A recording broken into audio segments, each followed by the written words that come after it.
Behold the power of enchantments, everyone. Look as I just throw these stuffs simultaneously and they will keep spinning around my head. Hello everyone, my name is A.B.W.L here and welcome back to the channel for yet another tutorial video on the channel. Sorry that I didn't upload it in this week. I had some troubles coming along. Now the video is here and I hope you enjoy it. I'm going to explain the most useful enchantments as well as the items they go on and the best method to get the enchantments on every single armor or any weapon or tools. So without any further ado, let's just throw it into the video. The first thing that comes to everybody's mind is the enchantment table. Yes, the enchantment table is the first thing that you can get enchantments with. First, you need to put any type of armor or any type of tool inside of it, then you put it inside and then you can see that it says how much levels it requires. At the end of it, you can see the first one says 7 levels, the second one says 15, and the last one says 30 levels. Yes, you can see 7, 15 and 30. That is the required level that you need to have. Currently I have 30 levels, so if I just put the turtle shell inside and then the lapis lazuli below it, you can see that I can get the level 3 enchantments. As it says, it can give me fire protection 3, which consumes 3 lapis lazuli and 3 enchantment levels. But it also comes up with other enchantments, as in the end of it has a question mark. It can either come up with random enchantments or it can just be fire protection 3. The same goes for the second one, however it consumes 2 lapis lazuli and 2 enchantment levels. Same goes for the first one, however it consumes only 1 enchantment level and 1 lapis lazuli, and it requires less level than the last one, which requires 30 levels. And then when you click on it, your item gets enchanted. However, you notice that you no longer can enchant the same item. As you can see, I just got fire protection, I didn't get anything else. To reset your enchantments, all you need to do is to click on the grindstone, the item that is like here. As you remember in the second part explaining every single block, you probably have seen it, that if you put any type of enchantment item inside of it, it will disenchant it for you, so you can get a reroll on the enchantments. And when I put it inside, and the lapis lazuli as well, as you can see, I can't get the level 30 enchantments any longer because now I have only 27 levels. So I need to have 30 levels to be able to do the 30 level enchantments. And the shape of the bookshelves, you might be wondering, I've explained it once, but I will say it again. This shape is for the enchantment table level. So the enchantment table has level 15 to 30. Normally, if you place it down, it's level 15. However, if you put 15 bookshelves around it, just like in this form, or in the form that they are laid on the ground on like one whole layer, not just 2 layers, but this shape is better. If you put it in this shape, then the enchantment level will go up and then you will be able to do level 30 enchantments.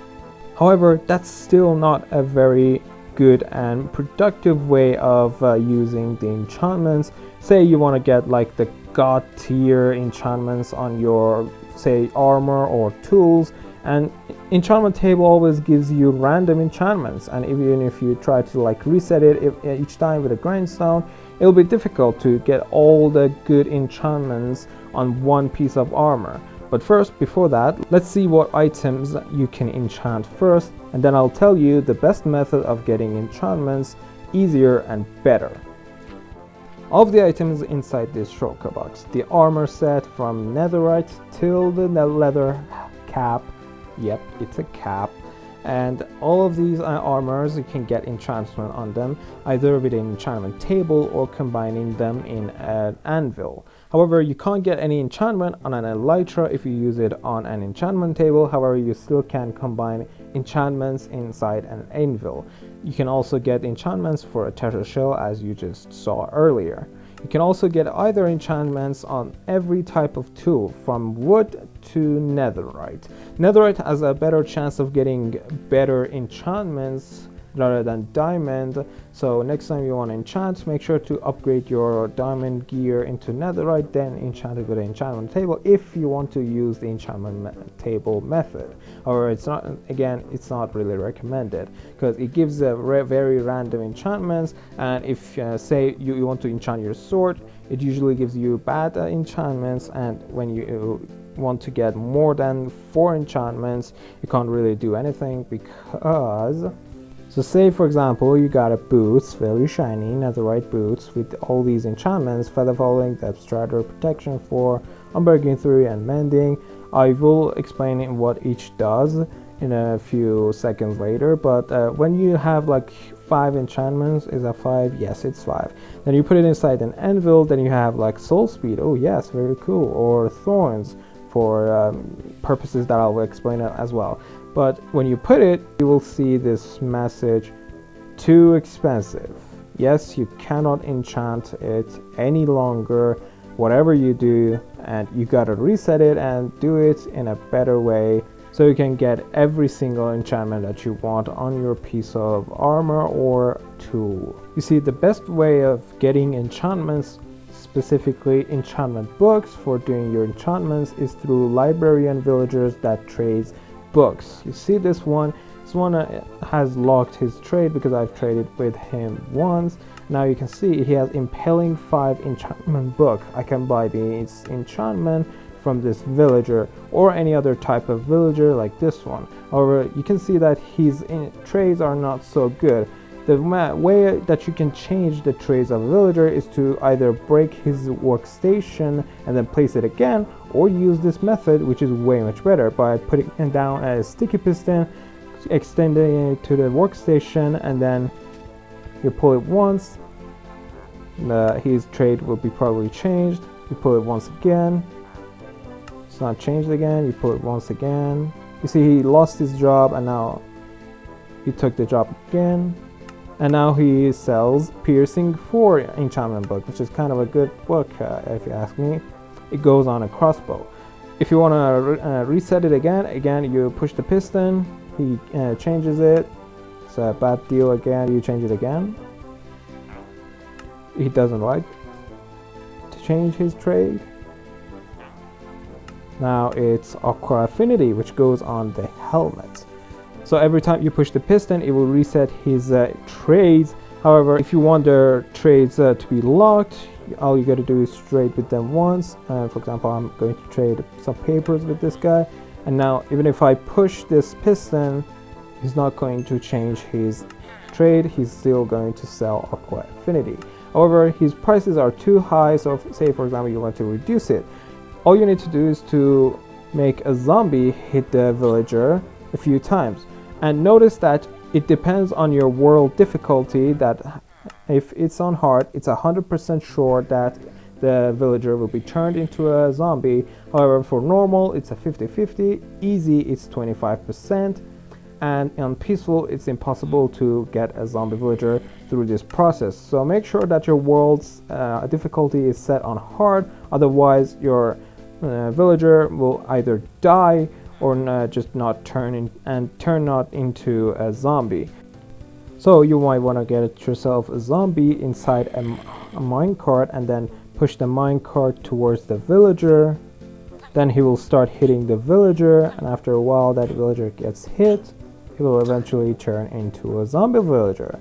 And when he's turned into a zombie villager, all you need to do is to splash him with a potion of weakness like that, and then give him a golden apple, which then he will start curing, shaking a little bit. After a few minutes, he will be cured. The more you cure the villager, the more discount you will get on a trade. So right now, this guy is also, he's also affected, but only a little. But still, when it's directly cured, he will get the discount. But when there's like other villagers around it, they will get the discount as well. However, the more you cure a villager, the lower the price will be. You can see it's from 19 that it was originally, it's now 14. However, he still requires 23 when originally he requires 24 pieces of paper to trade it for 1 emerald. Once the villager is cured, you can trade with him again. However, this time you can see that when it was originally asking for 9 emeralds, it's now asking for 1 emerald for a bookshelf, and when originally it wanted 24 pieces of paper, it now wants half of it, which is 12 pieces of paper for 1 emerald. The more you do it, the lower the price gets. So these are all the enchantments you can get on every pieces of armor, and there are some for tools, for weapons, and there are some common. So let's go for the common ones first. The first common enchantment you can get is the Mending. Mending allows your armor, tool, or whatever you're getting the enchantment on to repair itself while using XP. So if you kill a mob, it will consume that XP into that tool to repair its durability. The next one is the Unbreaking from 1 to 3. Each level increases the durability of your tool by 25%, I believe. I'm not sure. But Unbreaking increases the durability of that item. The Curse of Binding is one of the curses that can be put on any type of armor, cannot be put on any type of weapon or tool. So it can be put on an armor. What does it do? When the Curse of Binding is applied to an armor, when you wear that piece of armor, you will never be able to take it off. So say for example, you want to prank your friends by putting a carved pumpkin on their head, but they can't get it off. So you put the Curse of Binding on it. As you can see, you can enchant the carved pumpkin with the Curse of Binding. And well, when you wear this on your head, you will never be able to take it off your head unless you die. Otherwise, you'll be stuck with this screen. Well, of course, unless you die.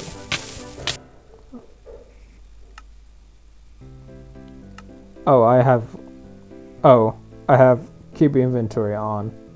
Oh no, I will never be able to get this off. No! Psych! I took it off by going into creative mode. Well, the next enchantment is the Curse of Vanishing. The Curse of Vanishing, unlike the Curse of Binding, can be put on any type of tool or armor. What it does is that when you die, and if this curse is on that tool or armor, it will vanish. So when you die, it will not be dropped. This is good for the times that you don't want your enemy to be obtaining your loot. So you put the Curse of Vanishing on those tools or gears, and then when you die, your enemy will be wondering where are all your gears or tools that he wanted to originally take. The next enchantments are for the armor selections. So remember those two that I just mentioned? Those two, Unbreaking and Mending, can go on any type of tool and armor. That's why they are common in the first place. They can be put on any type of armor or tool. However, some other enchantments are specified to specific items, like the armor. Protection 4 is one of those enchantments that can only be put on the armors, like the first shulker chest that I just showed you, like these ones, except for the elytra. You can put the Protection 4 on an elytra. Except for the elytra, you can put the Protection 4 on any type of armor. And what it does is that it gives additional protection when it is applied to your armor, so you will take less damage. Each enchantment also has different levels, but the highest levels are displayed when I'm clicking on them. So protection, the highest level is 4. The next one, the Thorns, is the highest level is level 3, and when it's applied to your armor, it can deal damage when it's hit. So say for example, you're wearing a chestplate with a Thorns 3. When your friend hits you, he will get hit as well. It's like the real life thorns. When they hit you, they will hit the thorns and they will get hurt. The next row are the enchantments that you can get on a pair of boots.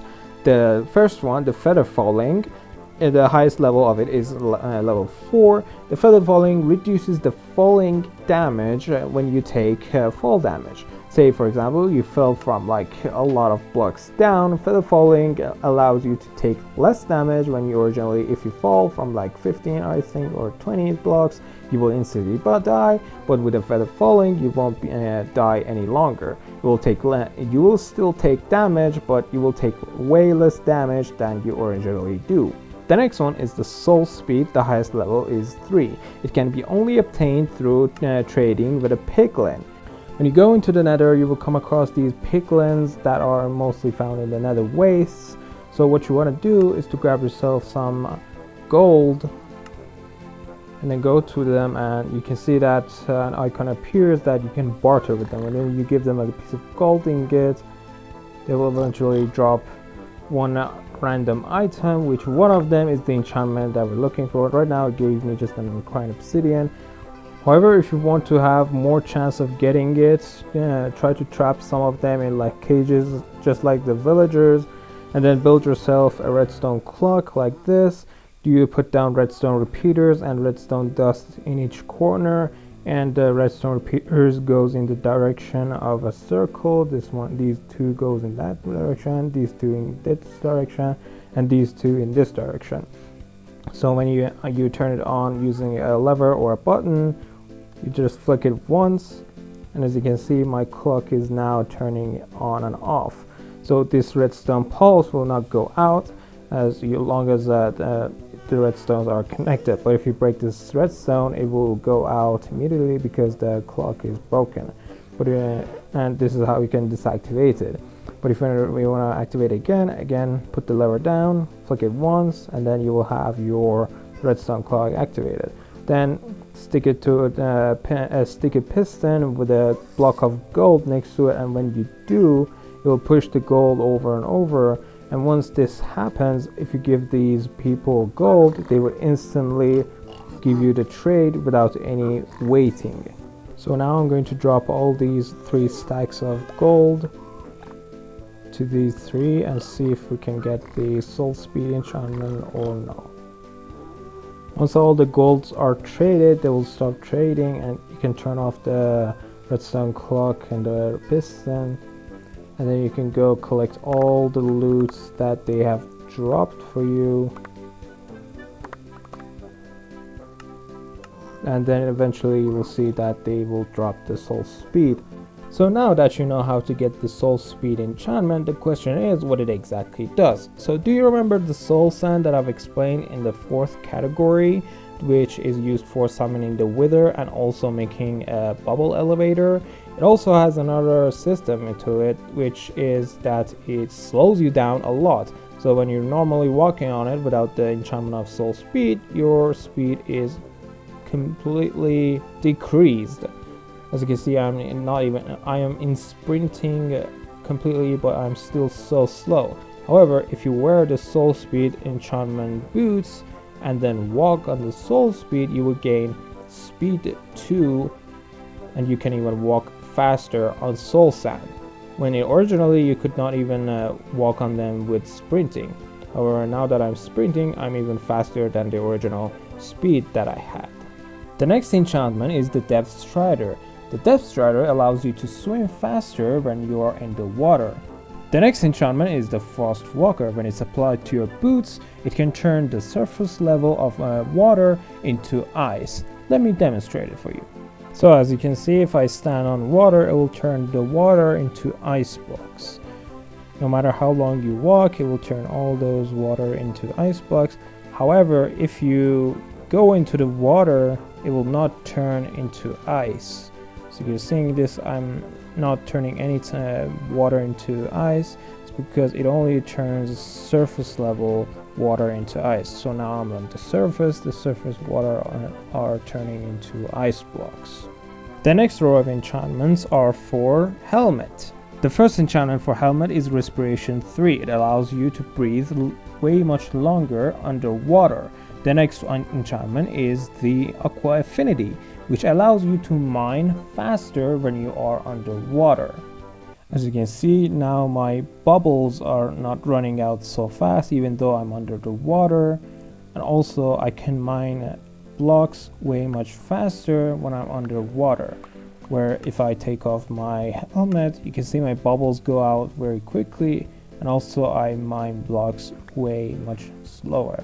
Or if I just put it on again, you can see that it takes way much longer for it to go down. And the next one is the Swift Sneak, which is the new enchantment for leggings that allows you to sneak faster when it's applied to your leggings. So this is the normal speed of sneaking or crouching, but if I wear these leggings with the enchantment of Swift and Sneak 3, I can walk or sneak way much faster.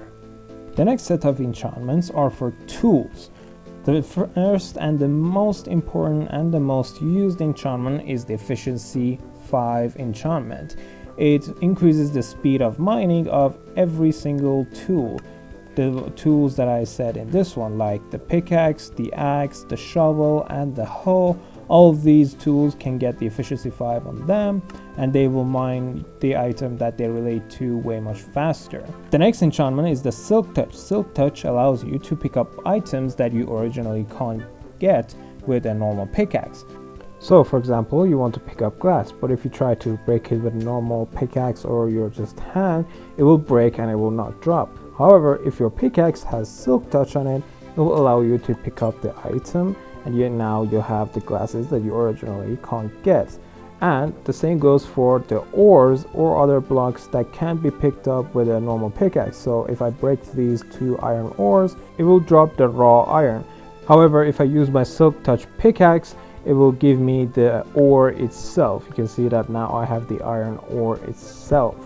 This is good for the times that you are going in caving and you don't want your inventory to be filled up with raw iron, when it can just be filled with normal iron ore, and then when you come back to your base you can farm them with a fortune pickaxe. Speaking of which, the Fortune 3, the enchantment that allows you to get multiple items from mostly ores or anything related to ores. Say for example, these iron ores, they just gave me 2, but if I had Fortune 3, it will have another chance of giving me 3 to 5 raw iron from just 1 ore. We're going to run an experiment to see how much Fortune 3 matters. So this is a normal pickaxe. I'm going to mine these 6 blocks of diamonds, and then you can see that it gave me 6 statistically, just 6. Or if I get the Fortune 3 pickaxe and then start mining it, you can see that the Fortune 3 pickaxe gives me 5 additional diamonds, whereas originally it just dropped 6. So you have more chance of getting more diamonds when you're mining a diamond ore block. The 2 next enchantments, the Lure 3 and the Luck of the Sea 3, are both related to the fishing rod. Lure 3, I think it reduces the time that fish gets caught in your fishing rod, and Luck of the Sea increases the chance of getting better loot like enchantment books or OP bows or saddles or name tags. It increases the chance of getting better loot where originally it just drops rotten flesh or just fishes. The next enchantments are for the weapons. So the first 2 enchantments that you can get both on your sword or your axe are Sharpness and Smite 5.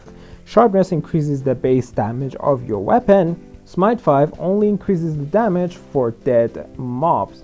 So you can deal more damage than even Sharpness 5 to dead mobs like zombies or skeletons. However, it will not do extra damage to players. Sharpness 5 is made for base damage, so it will increase general damage of your weapon, no matter if it's for a living mob or it's for a dead mob.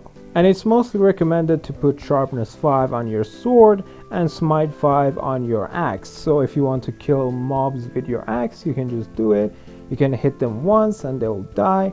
And if you want to use a sword, you can put the sharpness on it, and then you can fight other players or other living mobs. The other enchantments that only goes on the sword are the Knockback, the Looting 3, and the Fire Aspect. I don't need to explain Knockback. It increases the knockback of your sword, so you can launch your enemies further than usual. And Fire Aspect, when it's applied to your sword, it will set your opponent on fire and it will deal a lot of damage while they're on fire. However, when you apply your sword with a Looting 3, it will allow you to get more loots when you kill a mob. Say for example, you kill a zombie and originally it drops only 1 rotten flesh, but when you kill it with a looting 3 sword, it will have a lot more chance of dropping between 2 to 5 rotten fleshes. And it goes the same for skeletons, blazes, and other mobs that you want to get valuables from. The next enchantments are for the bow. So the first enchantment you can get is the flame. Flame allows all your arrows to be set on fire and set on fire your mobs or the opponent that you're shooting at. The next enchantment is the power 5. It increases the base power of your bow. And the next one is punch 2. It increases the knockback of your bows so you can punch your opponent further than the original time. The last enchantment, however, is the most important enchantment that mostly is used. It's Infinity 1. It allows your bow to shoot infinite arrows with just 1 arrow in your inventory. So you don't need to worry about having arrows in your inventory. Even if you have just 1 arrow, it will do the job for you. However, it's incompatible with mending, so you can't repair your bow with the XP. But you still can repair it with a normal bow. If you just put a fully health bow and your infinity enchanted bow together, you can have your bow back. The next enchantments are for the crossbow. So the first one is piercing. Piercing allows your crossbow to shoot arrows through multiple objects. Say for example, you want your arrows back, or you want to shoot multiple targets at the same time. The crossbow with the piercing 4 enchantment, it will allow you to do that. And for the next enchantment, which is again incompatible with piercing, is multi-shot. Multi-shot allows your crossbow to shoot 3 arrows at the same time. This also applies to fire rockets, which you can get on your crossbow.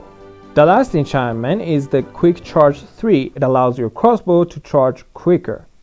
So as you can see right here, there are 2 creepers right here, and if I use my piercing crossbow, my arrow will go through both of them, and also my arrow will go through both and it will land on the other side of the creepers. However, if I use a multi-shot and I use it, you can see that I shot 3 arrows. Let's see it again. It shoots 3 arrows at the same time. And if you want to apply your firework rockets, all you gotta do is to apply them into your offhand or the shield icon in your inventory right here. And when you have it in your offhand, you can now load the crossbow with your fireworks. The last weapon you can get enchantments on is the Trident. On a Trident, you can get Impaling 5, Channeling, Loyalty, or Riptide. Riptide and Loyalty are incompatible. You can't put them on together.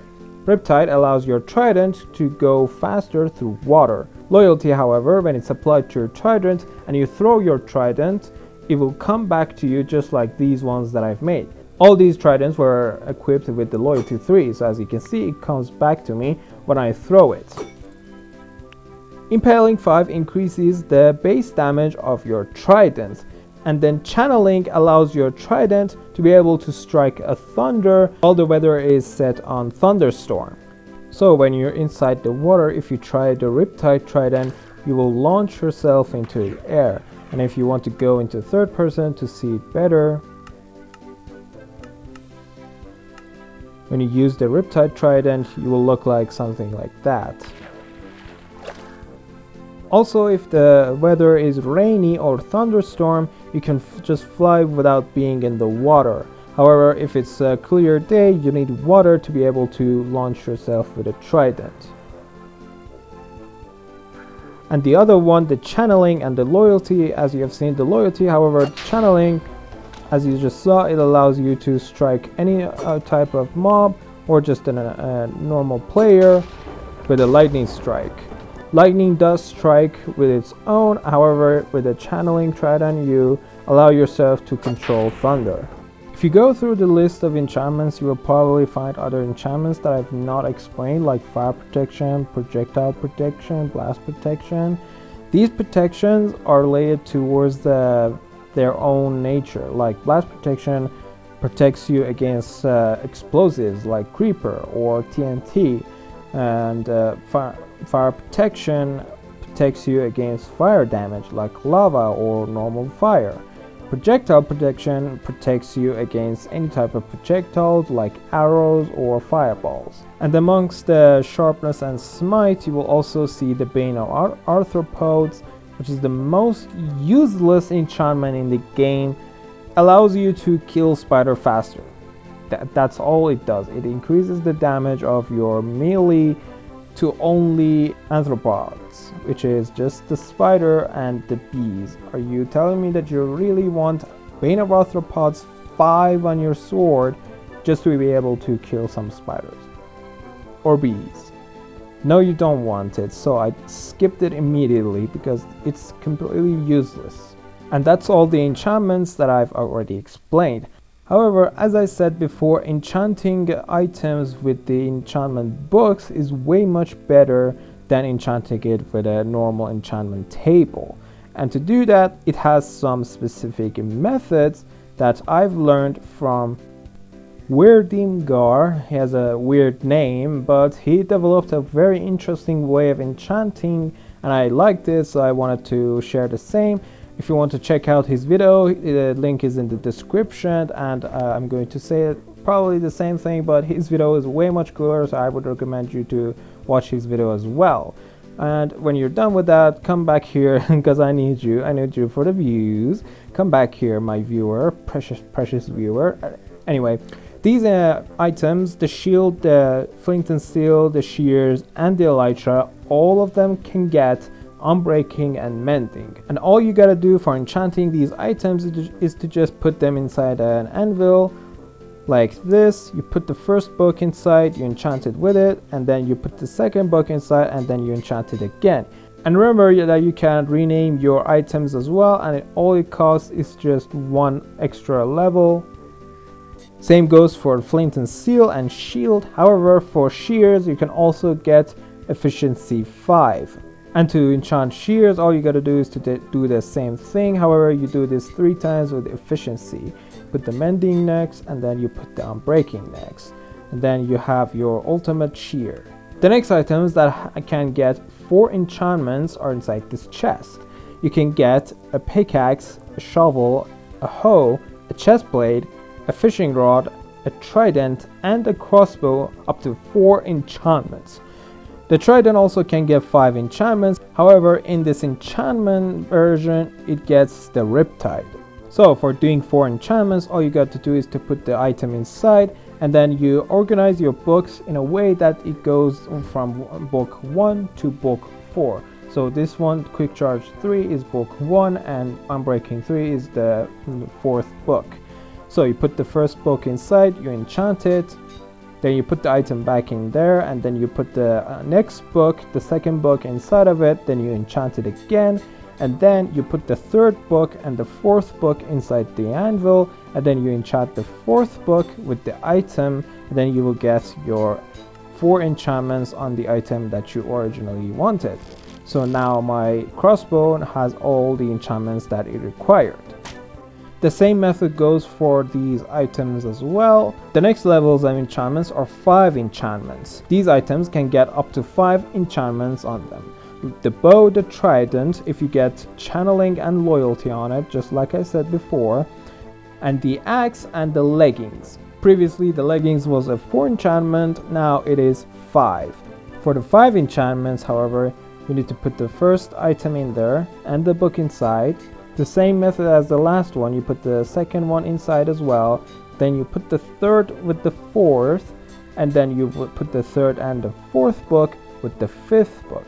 And now you put that final book with the item, and that way you can get the most efficient way of using your XPs as well as getting all 5 enchantments on your bow. So now my bow is now fully powered up, and it has all 5 enchantments that it originally required. Next levels are the 6 enchantments. So these items, the helmet and the sword, can get up to 6 enchantments. The sword can get up to 7 enchantments if you're in Java, because you will have an additional enchantment called Sweeping Edge 3. However, in Bedrock we don't have Sweeping Edge, so it's a 6 enchantment item. For enchanting the 6th enchantment item, all you got to do is to do the same method as you did for the 5th one. However, after you put the first 2 books on your sword, you put the 3rd with the 4th, then you put the 5th with the 6th book, and then you combine the 5th and 6th book with the 3rd and the 4th book. And then you put that book with your sword, and then you can have your ultimate sword with all the enchantments available for the sword. The same way goes for the helmet and the turtle shell. And the last one is the 7 enchantment level. And the only item you get 7 enchantment is the boots. I did not count at the curses, the curse of binding and the curse of vanishing. However, if you want to use those curses, it will go after. So all you got to do is to grab your items and all the enchantments that you require for it. Also beware that Deathstrider and Frostwalker cannot go together. They are incompatible and they can't be combined. So for instance, I will take Deathstrider and I will not touch Frostwalker. So for the 7 enchantment, all you got to do is to combine on the 3 first books with your item. So I've combined the 3 first books with my item. Now I'm left with 4. And we go with the same method that we went for the 6th enchantment, which we put the 4th and the 5th book together, and then we put the 6th and 7th book together, and then the 6th and 7th plus the 4th and 5th, and then finally we put it with the boots. And now we have our ultimate boots with all the enchantments available for it. If you wanted to put the 2 curses on your armor or any other type of tool, it will finally reach the 8th level and the 9th level. Oh look, I didn't prepare them. Because nobody does that. And that's gonna be it for the enchantments. I hope you enjoyed this video. I hope you enjoyed all these things that I've explained. If you have any questions according to the enchantments, you can ask them in the comment section. And don't forget to like and subscribe to the video. Subscribe to the video? Wow, that's a new thing. Well, subscribe to the channel instead and like the video instead. And until the next time, I'll catch you and I will see you in burning. Bye.